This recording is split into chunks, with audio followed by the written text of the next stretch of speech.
All right, welcome to the Low Post Pod. I'm your host today, Christian Martinelli, with my man Kyle Finn. Kyle, it's great to do the podcast with you today. I know everyone around here probably knows me and is sick of my face by now, but they get to deal with you now. So if you just want to introduce yourself to the crowd a little bit, tell us a little bit about yourself, then we'll just get right into it. Well, my name is Kyle Finn. Currently about to be a senior at Bryant University. I'm a communications major, hoping to do journalism in the sports industry when I get older. And I love all Boston sports except for the Celtics.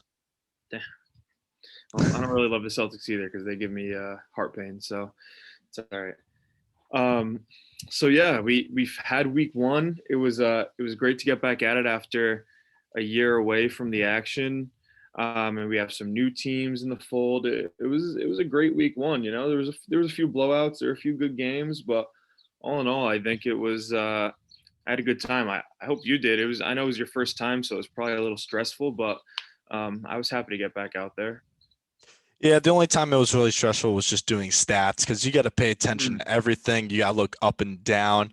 It gets pretty hectic, but yeah. doing scoreboard and Snapchat, that was actually pretty fun. Yeah. So if you guys, your stats are off a little bit, don't get mad at Kyle. He'll get good at it. It's tough for me at first too. So, all right, let's get into this. I'm here in rural New Hampshire right now. So if you see this barn behind me, it's not a fake filter. It's a real barn. I'm just, making it work. So, all right. So the first game we're going to talk about is one of the biggest blowouts that I can remember in Legacy League's history. Stampede versus Good U, two teams that have been around for a little bit now. Good U shellacked them 103 to 45. It's almost an unreal score to say. But Stampede just couldn't get anything going on offense. Besides Brad Allen, they didn't have any double-digit scores. He put up 17 points, but besides that, it was an ugly game. I think you were on this side of the court on court three, I believe. What did you see during this game? Yes, I was on this side.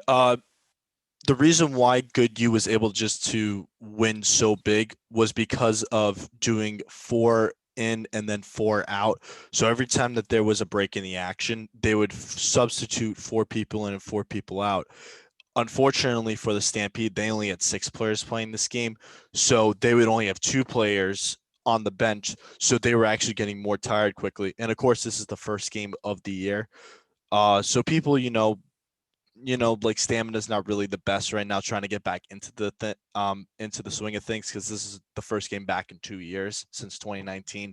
So it's just a chemistry thing that they got to figure out. But yeah, good. You looked fantastic last week. They were just taking advantage of all great shots. Like, of course, they played with each other at Hendricken, and they all know each other. And the team is so good they actually recruited someone from another team, from what I was told, from one of the Legacy League workers. So if their team's that good, oh boy, they're ready to go back to the championship game like they did in 2019. Yeah. And yeah, it's funny you say that. They were probably the favorite pretty much all last year. And then Duyer's boys, like everyone kind of knows about now, they had that miraculous run and won the championship. But yeah, they're just a phenomenal team. Like I just said, Stampede only had one guy in double digits. I look at Good U, 6 guys in double digits, and Brad Van Feckman had 9 points. So I mean, this is an outstanding team. They're going to be a front runner. I think were they number two in our rankings this week or number one? For me, I had them at number one in my Okay, personal ranking, but others probably had them at one or two in that yeah. area. I think the official ones came out, and I think they ended up at two, which whatever, that's fair. One, two, three. They're obviously one of the best teams, and they're going to be right up there again.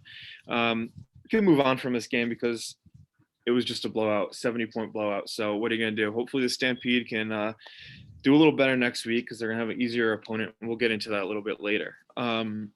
So next game I wanted to talk about was Lob City versus Sin City. It's the matchup of the cities. And this was, although the final score doesn't look as bad, this was an absolute blowout. At one point, I think Lob City was winning by 60 points or so. And Lob City, again, they already had a nasty roster, a lot of veterans on their team. And then they added Colin Burns to the fold, who um, I think it's his first year in the league, and he was unbelievable. Tons of awesome highlight dunks. He And made then a big statement. yes, he did. Yeah, I mean, every time he was touching the ball, it was like he was flying above the rim, which was pretty awesome to see. And then Jose Mercado, of course, is you know uh, reigning league MVP. All-time most points in a game in Legacy League with like 62. He's just probably arguably the best player in the league. And they added him to the team too. So this was already a team that was absolutely nasty. And then adding those two guys, they're going to be extremely tough to beat. And I find it, quite difficult to have any team above them right now based off how they played. They even at the end they really stopped trying. They put up 128 points. Sin City ended up squeaking out 84, and it's really Justin De La Cruz put up 58 of them, which is insane. But yeah, they only had four guys. So what do you think about this game? Because Lob City obviously made a statement. Well, I didn't get a chance to actually watch the game, but you could hear how loud like everything that was going on, like just all the slam dunks, the yelling. You could definitely tell Lob City has a lot of chemistry because you just don't get 83% field goal percentage on accident. They clearly practice. They clearly played basketball together, like probably pickup games when COVID was going on, like at outdoor courts and indoor courts. Like at the gyms and stuff. So you can tell that they clearly have been practicing and they've been waiting 2 years, waiting so long to get back out here. And they really did make a big statement by putting up 128 in the first game of the season. Yeah. I mean, 59 field goals, 59 for 71, 7 for 11 from three. I mean, they probably had 45 dunks on the night. It was insane. It's clear that they're going to be a team that's going to be right there at the end. And they actually have a great matchup coming up next week. I can't wait to talk about that one. But yeah, they're just going to be obviously one of the best teams. They're stacked from top to bottom. Cody Crawford. I mean, look at this. They had He four had a guys triple over 20 double. points. Did he Actually, really? no, he. I got mixed up. It said 11 defensive rebounds, but Oh, okay. he was a big provider on offense Yeah. and Yeah, they're defense. just a nasty, nasty team, and they're going to be real tough to beat. They're hard nosed. They play good defense when they need to, and Lob City, man, they're back and they're for real. So next game was a newcomer to the league, the RI Warriors versus Orcas. Orcas, they've been in the league. They just went by another name. I'm trying to think of the name. I can't remember it. But the Orcas, I like that name better. And they got a cool logo going too. So the Orcas actually it was a low scoring game compared to a lot of the other games that happened. They won 60-49. I know you get to see this whole game. What do you think about this game? What do you see? I know it was a defensive battle for sure.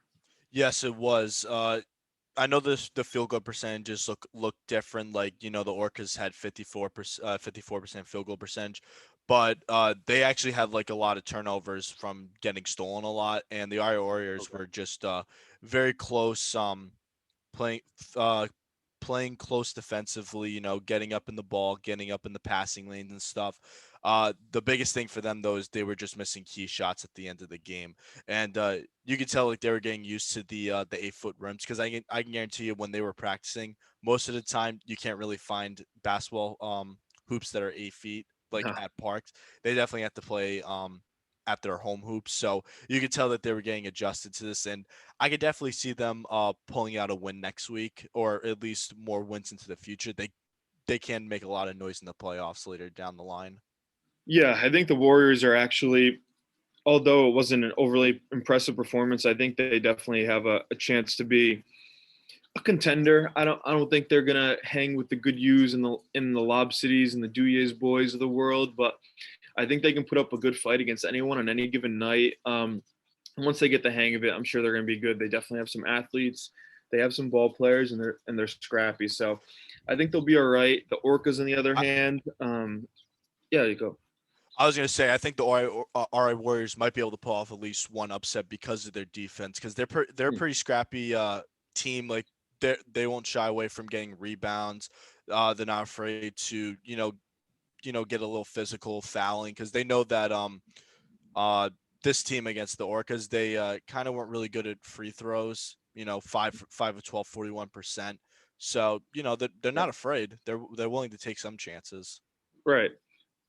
And what do you think about the Orcas? Because they're a team that they did all right 2 years ago, and they're looking to make a move now. And I wouldn't say they made an amazing statement, but they won the game. They did what they had to do, and some of their key guys from years past, they played well. Well, at the end of the game, simply they just took advantage of the RA Warriors' missed chances at the end of the game. Getting a Mhm. rebound, quick transition, throw it across the court, and take advantage of a 3-on-2, and you get a layup and hopefully a foul. And that's simply how they won at the end of the game. Right. Yeah, I'm looking forward to see what the Orcas do. They got some exciting players with Kendall Gillians and Dexter Liu. He's always a comedian, and Jeff Winchell and his brother Nick are tough down low. So they're definitely a team to look out for. They're scrappy. I'm not sure if I'm going to call them a title contender just yet, but like we said about the Warriors, they'll give anyone a tough game, and they definitely have a chance to upset you if you're not bringing your A game that day. So the next game is probably the game that was most anticipated on the night. Um, Duyer's boys versus the Werewolves. These teams always battle it out. There's a little bit of bad blood that happens. There's a lot of intensity that goes on during these games. Um, you know, you don't really know Shane yet, but Shane brings the energy. He was getting in the Werewolves' heads. I can't lie. I got a lot of friends on the Werewolves, but Shane was getting in their head. He was being loud. He was doing his thing, and guess what? They were backing it up. Duyer's boys, Vincent Volpe and John Kutu combined for 67 points out of their 86. That's insane. Obviously, if you've been around, you understand those are two of the best players in the league. And Brian Yarsey, he put up 7 points in his Duyer's boys debut. He was kind of just hanging back a little bit more, not being as aggressive as the other guys. Volpe 17 shots, Kutu 20. Yarsey just put up 7 shots on the night. Tartaglia too, he's a stud, but he only had 4 points. My man Dan Ruggiero put up 6. He had 2 huge threes. He's a stud. Everyone knows that. And Shane Patrick, really, you don't see it in the box score, and PJ Thomas too. But those guys, they bring the energy, and they get other teams rattled, and they get their teammates fired up, and that's kind of what makes the Duyer's boys so special from top to bottom. They have guys that contribute, even if you don't see it on the box score. I know you didn't get to see this game, but just kind of, looking at the box score, and I know you get to kind of hear what was going on. What did you think about this matchup? Well, from it looks like with the GA boys, they have a Steph Curry, Klay Thompson kind of dynamic duo with John and Mhm. Vincent. They can just shoot. They just score no problem because you don't 76%, 65%. That's pretty consistent. It makes sense why they were scoring a lot because they're used to this by now. And you can have Brian, Dan, Zach. They can show up on defense, get the shutdowns, make the uncomfortable passes and shots. They kind of how you were describing it. They were kind of reminding me of how Patrick Beverly plays his game on defense. Yeah. Making a Mhm. lot of noise, getting up in everyone's grill, and just making everyone uncomfortable, and then allowing Vincent and John to do their thing on the offensive floor. Yeah, it's exactly like that, pretty much. Um, Shane is pretty much Patrick Beverly, but they don't get knocked out of the playoffs; they win the championship. So, um, I mean, the Werewolves, though, I will say they're a very good team. They're going to be a good team, a contender. I think it was just the off time. A lot of people, really, no one else had that impressive of a game besides Heston. Put up 28 points. He always plays great. Lockdown defense. He had 9 rebounds, 5 assists, 4 blocks. He's an all-around great player. He's just going to need his teammates to step up a little bit more if they're going to hang on with these other teams like Duyer's boys and them. And I will say for the Duyer's boys, before we move on from this game, they should feel a little disrespected by our top 10. I would still have them in the number one spot. They're the reigning champs. They haven't lost. They made a statement game. So listen, they were in number 3. It's not the end of the world, but it's it's just maybe a little bit more fuel to their fire. They're always being doubted, the Duyes boys. So we'll see what they can bring this year. Next week they have a huge game against Lob City, and that's one we're definitely going to be talking about a little bit. That's going to be an exciting game. So the next one we're going to get into is Halfway Crooks against Ball Don't Lie. This was a 92-66 win for the Halfway Crooks. Crooks were looking pretty good this year compared to other years, and they put up an impressive performance pretty much. You didn't get to see this game. I could see parts of it. Brandon Sweeney came back with vengeance. He's a very good player. He's a beast down low. He's 11 for 12 from the field, 27 points, 10 rebounds. That's the type of performance they're going to need out of him. And this is a team that did retool. They grabbed Brandon Sweeney. They grabbed Mark Belleville. I think they grabbed Joey Coro. I can't remember. I'm just kidding. I don't know who else was on the end of their bench, but Dylan Lincoln, he's very good down low as well. So Halfway Crooks, including Joey Zacco too. When Joey's 3-point shot is on, which I'm showing up as Joey Zacco right now, actually, but when his 3-point shot is on, he's a huge help because they have the monsters inside. They can play inside out. You give it to them down low, they can eat you up, or they kick it out. And Belleville and Joey and Hanson, they can all hit from 3. And Ball Don't Lie, they had a little bit of a tough introduction into the legacy leagues, but 66 points. They held tough. They were no slouch team, so they definitely have something to build off of, and I think they can be a mid-tier team in this league and definitely grab a few wins here and there. Well, you said it pretty well. Halfway Crooks, again, you said the big boys. The big boys are going to do their thing. 77% shooting. That comes from the big boys, 85% from Jared, 75 from Dylan. That's going to be how most of their points are going to be getting done. Just got to be scrappy down in the post. And then I don't know how they are free throw shooting wise because they only shot 7 free throws. But down in those last 2 minutes, those are really going to be big because, big boys tend to not shoot free throws well. So if you're the other team, take advantage of those 2 minutes with fouling and sending them to the free throw line if you have a close game. Yeah, and I think the Halfway Crooks will be in a lot of close games, especially when they play the top of the league. They're a retooled team. The last few years they haven't been the best, but I think now, Joey put together a team that has the potential, to upset some people in the playoffs for sure. If those big guys are there, they can definitely burn you, and it's going to be interesting to see what they do. Ball Don't Lie. I can't say much about them. I got to see more from them as the year goes on. It's really hard to judge these teams in their first game. No one's played low hoop before, but I think they can be an all right team. But Halfway Crooks are definitely a team to keep your eye on this year. I think Grant and Ellis were pretty impressive since their first game, putting up 24 and 21. I got to give it to them. Yeah, definitely. Yeah, those are impressive performances in your first game in Legacy League. There's no doubt at all. So now we'll go to the last game of the week. You saw this game. Ozone Boys beat the Mambas 69-54. And this was kind of a weird game because at one point it looked as though Ozone Boys were going to do what you expected them to do and kind of pull away and win the game handily. But next thing you know, Mambas start to tighten it up down the stretch. Things get very close, and it ended up being a pretty close game until there was about a minute and a half left. Ozone Boys pulled away a little bit. What do you think of this game? Because Ozone Boys, I know they're a good team. They just didn't put up their best offensive performance week 1, but I'm sure they'll get back into it. I kind of felt like they were teasing me a little bit. Like, in the beginning, like they were just throwing up alley-oops to each other and stuff. They looked like they were having the time of their lives and stuff. Mambas were still trying to figure themselves out and stuff. Because I believe most of their roster, it was their first game playing in this league. So they were still trying to figure things out, who they should have out on the floor and stuff. Well, the Ozone Boys, they looked like they had everything mapped out. So they were just doing alley-oops to each other, dunks, and they put on a great show. And then they kind of let off the gas pedal a little bit and let the Mambas come back. But then as soon as they got under 10 points, Ozone just slammed on the gas pedal again and then made it a 15 game to make sure the Mambas did not pull off a comeback. Yeah.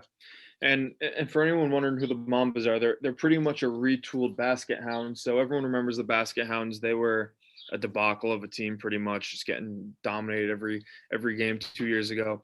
But I think the Mambas are definitely a better version. They got some good players on this team, and I don't think this team is going to go winless like Basket Hounds. There's no way they won a game, I don't think. So I don't think this team will go winless like the Basket Hounds did.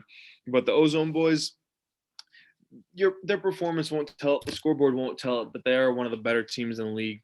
With the Hogan brothers, they're very athletic, like you said. They like to go for the alley oops and all that stuff. But when they're serious, and Noah Berg's playing well, and uh, Jason, I can never say his last name, so I don't want to screw it up. And now with the addition of Zach Brooks and Paul McGuire, this is a legitimately dangerous team. They're one of the most athletic teams, if not the most athletic, easily. They got the youngest legs. They're fresh. So when they come and they want to play serious, they're 100% a team that can beat anyone and can be a problem in the playoffs for sure. I'd probably say the Hogan brothers. They're gonna be the dynamic pair with the other pair that we were just talking about earlier, and with 100%. the Dugue Boys, Vincent and John. So they're also gonna be like a Steph Curry, Klay Thompson kind of thing where they can make it all happen with shooting. Yeah, I think for the Ozone Boys, yeah, they need the Hogan brothers to come up big every game, and they need that inside presence. And honestly, that's a team when they have the right mentality, man. They're really dangerous, and those guys are fun to watch. Like you saw, they put on a show. So that wraps up the week one recap. Now, just to spotlight, like who was your player of the week for week one? I know who mine was, and if you say mine, I'll pick someone else because there were plenty of people who put on great performances. So from week one, who really stood out to you? There's many people to choose. It's difficult. Uh, I want to choose someone from my game because I was actually able to see this Yeah. person play. But I want to say Matt St. Hours, 8 of Mm, 11, 72.7 field goal percentage, good 3-point percentage, good free throw. And he definitely was able to rally the team together. And he was just great offensively, allowing and being with the chemistry and communication, was able to get Brendan to get 18, Kyle to get 15, Randy to get 14, and it's very rare where you see a whole team put up double digits for 75% of the team. So they have great chemistry already. They just got to keep it up for next week. That's yeah, just pretty I, impressive, yeah. I as think well St. as Hours shut is down defense. for sure. Good U is a dangerous team, and St. Hours is kind of the straw that stirs the drink over there. He's consistent. He's going to give you the same thing every week. Just it's going to be 20 and a handful of rebounds, a handful of assists. So he's he's always going to give you a good performance like that. For me, it's hard to separate the two. So I'll just say Vincent Volpe and Johnny Kutu, 34 and 33. Respectively, playing in a big time game against a tough opponent. Those were outstanding performances. There's nothing you can't take anything away from them. They outscored the Werewolves by themselves, 67 points. Werewolves only put up 60 week one. So you got to give it to Volpe and Kutu. Those guys were shooting the lights out. Volpe 13 for 17, Kutu 13 for 20. Those are outstanding. And Volpe 8 for 9 from three, Kutu 6 for 11. It doesn't get much better than that. Those are two guys who will be all-stars. They'll be vying for the MVP. They'll be looking for all sorts of accolades. They're just outstanding players. So that's if they can continue to put up stat lines like that, it's going to be really scary for the league, and the defending champs definitely have some dogs on their side. That's for sure.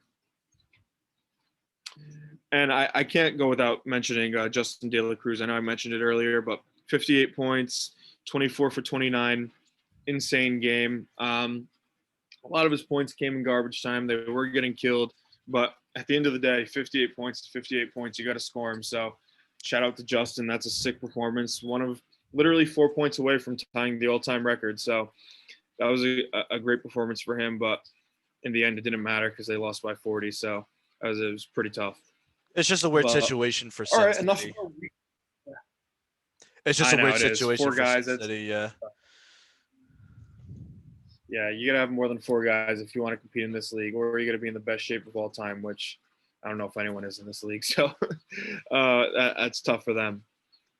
But moving on from week one to go to week two, Kyle and I are going to set some lines now for these upcoming games, say what we think may or may not happen here, and then we'll stop wasting your time. We'll get out of here.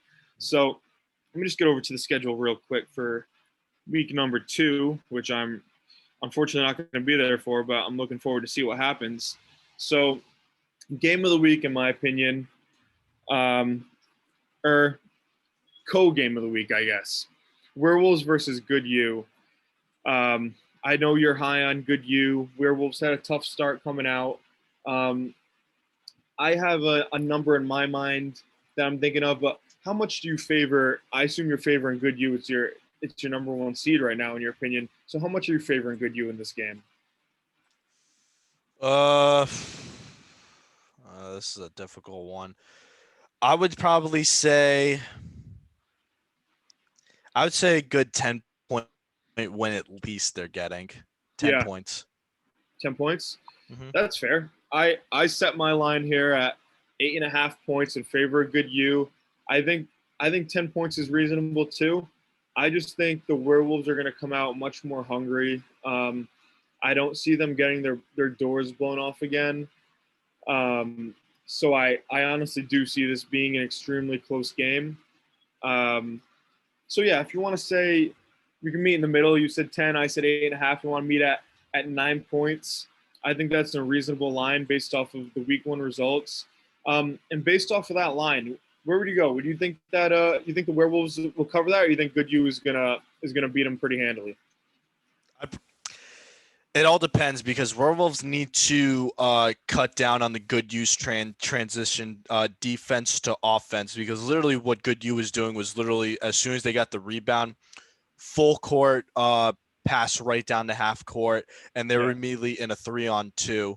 So if Werewolves can quickly get back on defense and get an extra guy down there to make it 3-on-3, that's going to slow down Good U, and it's going to put Werewolves in a better position to not have Good U score and put up 100 points next game. right. Yeah, I think it's going to be a tough matchup for the Werewolves, but when I make these picks, I think a lot about where people are mentally, and I just know that the Werewolves are super hungry. They take it really seriously. So I just can't take Good U -9. I think Good U does squeak out a win here, 3, 4, 5 points maybe. I think it's gonna be a 1-2 possession game, but I do think the Werewolves will cover. Um, they're too good. They're too consistent. They want it too much. So I got the Werewolves covering. You're taking Good U. It sounds like okay. So hey, we differ there, but we'll see. It's gonna be a good game either way. I know that. So the next game we got down here is the RI Warriors versus the Mambas. We have two newcomers, two teams coming off about 15-point losses, or double-digit losses in week one. What are you seeing here, Kyle? Well, when I was watching the Warriors game, you can tell that it was very close defensively. It just came down to hitting those like game-ending shots, and unfortunately, the Warriors just weren't able to take advantage of that. But defensively, for 3 quarters of the game, they did great. Getting steals. Offensive rebounding was actually one thing I forgot to mention. They got a decent amount of offensive rebounds. So for this instance, and plus the Mambas, um, all their team or most of their team is still new, so they're still also going to be getting used to playing with 4 players out on the court.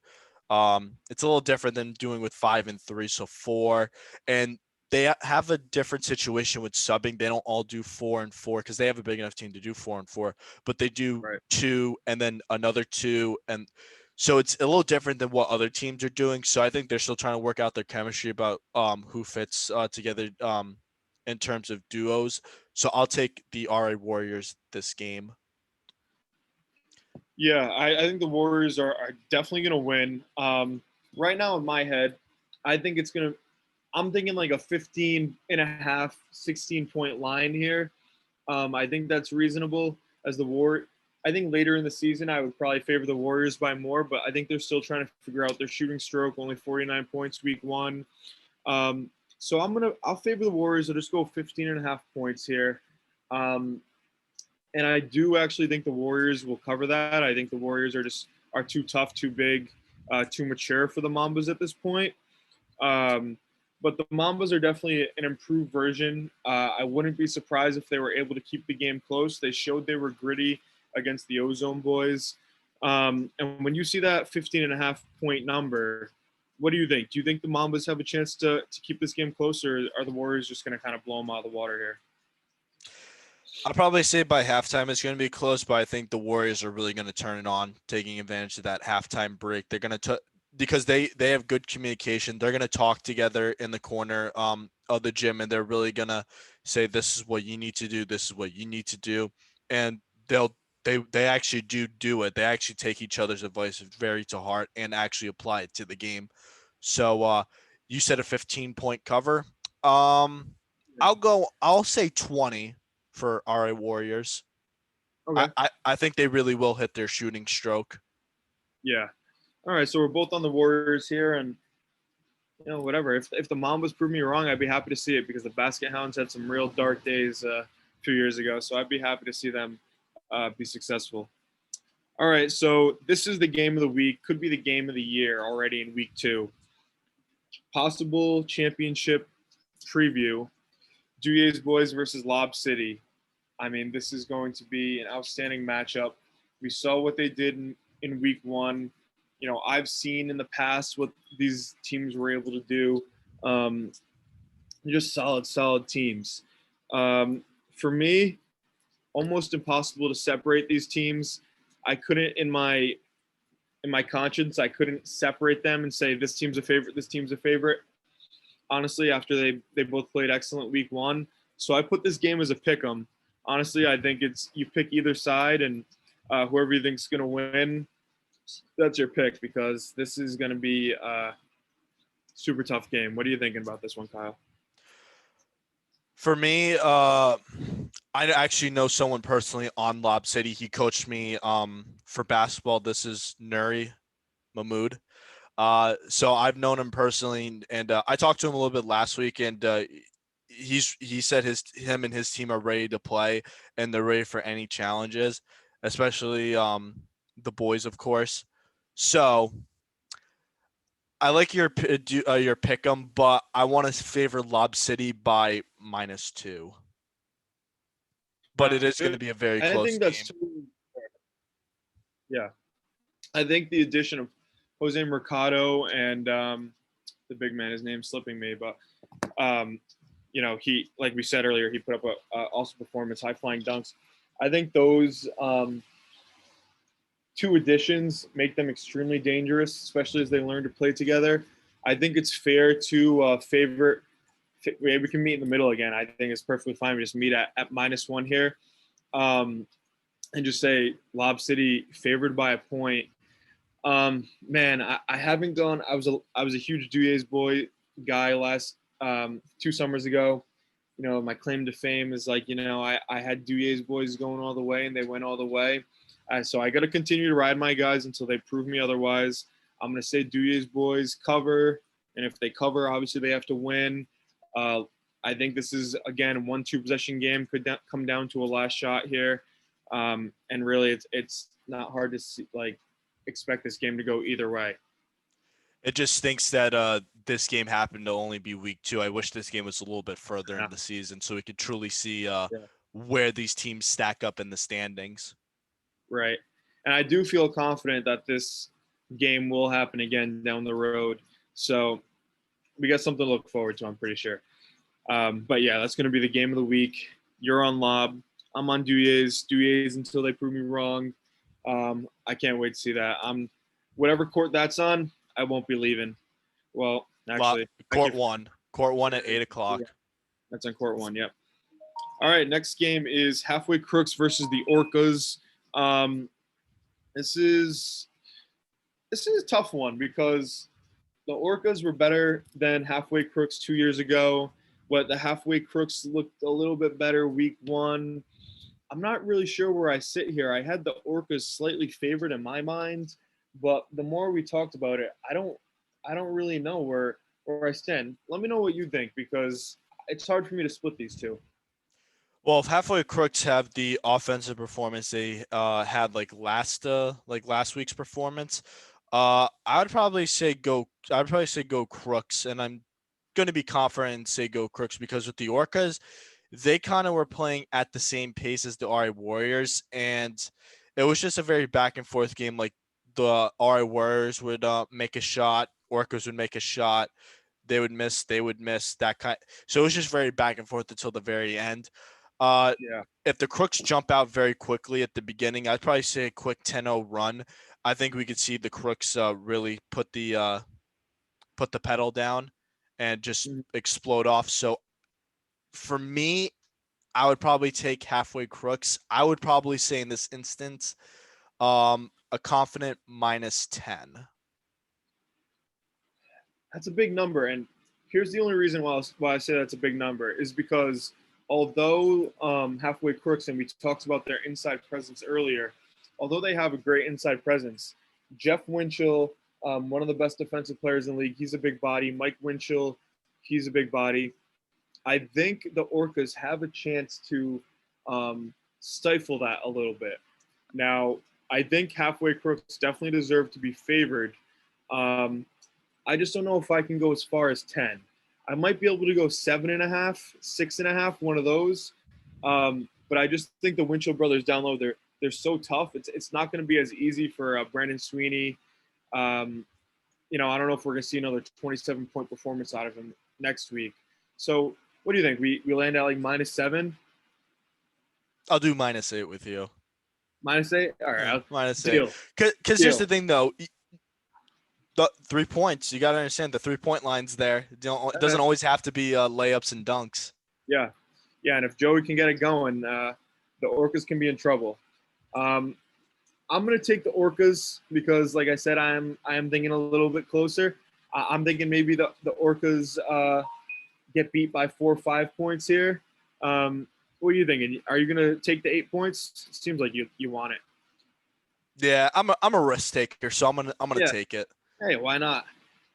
I think that's gonna actually. There's really no bad matchups next week. That besides maybe, was it the next game coming up here? There's not really any blowouts. Yeah. So this is a game that I think could possibly be a blowout. Ozone Boys versus Ball Don't Lie. Um, Ozone, like we said, they have great potential. They just didn't play up to it week one. Ball Don't Lie, they got beat around pretty good by Halfway Crooks, at least in the final score. So to me, it feels like we're approaching 20 points here for the line. I'm feeling pretty confident about somewhere from like 18 to 22 point line here. I think Ozone Boys are definitely going to show up and be more aggressive trying to score. What are you thinking? Because I know you at least get to see Ozone Boys. You didn't get to see Ball Don't Lie, but we saw their final result. It's definitely going to be a tough day of the office for them, I'm thinking. Yeah, I liked how Ozone played. It's even weird because they're one of the either one of the only teams or one of the few teams that actually has like a quote unquote a coach, or at least Right. someone that acts like a coach, where like he has the clipboard and everything. And the coach Yeah, sure. on Ozone was actually doing a very good job managing the players' time limits out there, making sure the players get enough rest in between their time on the bench. Good matchups in height, size, and yeah, I liked how the Ozone Boys really presented themselves. So I'm gonna take Ozone Boys. Um, I'm gonna be a little bit on the safer side. If we're talking in terms of betting, I'm probably gonna do Ozone Boys -5, just to be on the safe side. -5, huh? Yeah, I want to be a little safe about this. Oh, real safe, huh? Yeah, Man, I mean, because I this is actually Legacy feel League. Anything can happen. no, anything can happen. You're 100% right, and Ozone showed, last week. Sometimes they might have a little lapse in uh, their attention. when they let the Mambas come back in the game. So if we want to meet in the middle here, let's say I'm sitting at 20, you're sitting at 5. So we want to meet at 12. 12. Yeah, we Yeah. meet at 12, I'll put a lot of money on Ozone at that number, in my opinion. Yeah. Um, I'm high on the Ozone boys. I like them a lot. I like their energy. I like their athleticism. So yeah, I'm gonna take Ozone boys at the number 12. I think this game will really get a good idea if they're really the real deal, if they're really going to be Yeah, a potential to upset one of those big teams like the Duguay boys and Sin City. I yeah. mean Lob Because this City. is yeah, because this is a little step up in competition for sure. But this is a game where like we said, they need to take care of business if they can. So I'm gonna fall on the side of the Ozone boys. I'm gonna take the favorite here. Are you gonna take the favorite? Or you gonna go with Ball Don't Lie at that 12 number? I'm taking Ozone. You're taking Ozone. All right, I like it. He was going safe, but I got him there. All right, and here's this final game of the week. I don't want to call it a stinker, but they're two teams that combined to lose for by over 100 points last week. It's Stampede versus Sin City. These two teams are towards the bottom of our power rankings. What do you think happens here? Because another one, this is hard to split. Neither of them really played up to their potential, but I can at least say about Sin City they were able to put points on the scoreboard. It's interesting because these are the two teams that have the lowest amount of players on the team. You got Sin City that has 4 players. You got Stampede that has 6. So it's Yeah, going to be interesting because, for Sin City, they're playing the entire game. At least Stampede, 2 of their players at a time are getting some rest. So maybe that rest might be able to help them out a little bit. But, Sin City, you got the two brothers and you got the big scorer. You got the very big scorer. So yeah, it's going to be that's for interesting. sure. Yeah, I think it's gonna be. I don't know if I want to say it's gonna be an interesting game, but it's definitely gonna be a game where these two teams are gonna be battling all game. Um, I think for Sin City again, if they're only gonna show up with 4 guys, it's gonna be really tough for their conditioning. They got to be really on it. The Stampede have size that can hurt you. Um, so, in my opinion, I think maybe I just slightly favor the Stampede just because of the size of Brad Allen and the lack of guys on Sin City. I mean, until they show up with more guys, it's going to be hard to pick them because 4 guys just isn't sustainable. It's a long 40-minute game, and not most people aren't in tip-top shape in this league. So, um, I think I would give Stampede about a 4-point favorite here. Um, but really, it's going to be hard for me to predict which way this is going to go. It really is because week 1, neither team showed what they're capable of. I don't think. For me, I'm going to say Sin City is going to slightly pull this out because Okay. I believe the Gallo duo is going to step up more, and Justin is still going to have a big showing. But I think the Gallo brothers are going to combine for more points. I'd probably say at least 20 points each because right now Trey had 14, Tony had 12. I think if both of them are to average 20 plus, I think Justin having either 30 or 40. Um, I think that can propel them. Justin just needed a little help last game, and Trey and Tony did their thing, shooting good though, but it was up against Lob City, unfortunately. So Yeah. So why don't we call this game a pick 'em then? Uh, yeah, you're on Sin City. I'm on Stampede. If I'm wrong, I wouldn't be surprised. Honestly, I just think Brad Allen could eat up down low in this game. He's a beast in there. You saw him. He's a big, strong dude. So I think that'll be the difference. If Brad Allen can wear him down and grab tons of rebounds and score, close to 30 points, I think Stampede will win. If the Gallo brothers and Justin, if they're just going to explode and use their athleticism, I think it can go Sin City's way. So I think either way here, I wouldn't be surprised with the outcome. I agree with you. Yeah. And that's pretty much it for this week on the Low Post Pod. I think we went way longer than we originally planned, but there's a lot to talk about in week 1 and week 2. And, I'm just sitting out here in the rain in New Hampshire, enjoying time. Just climbed the mountain. Life is good. So, Kyle, enjoy your 4th of July weekend. Hope everyone watching enjoys their 4th of July. Have a great Independence Day, and looking forward for week 2. It's going to be awesome, man. I can't wait for these matchups. It's we're really gonna get a chance to see where these teams stand after week 2, and what teams are really going to be making a big statement, potentially in the playoffs, and maybe for the championship game, potential championship game. We'll see. Shortened season this year, so we'll be coming Yeah. up sooner than you think. All right. Thanks, guys, for watching. Have a good one. Take care.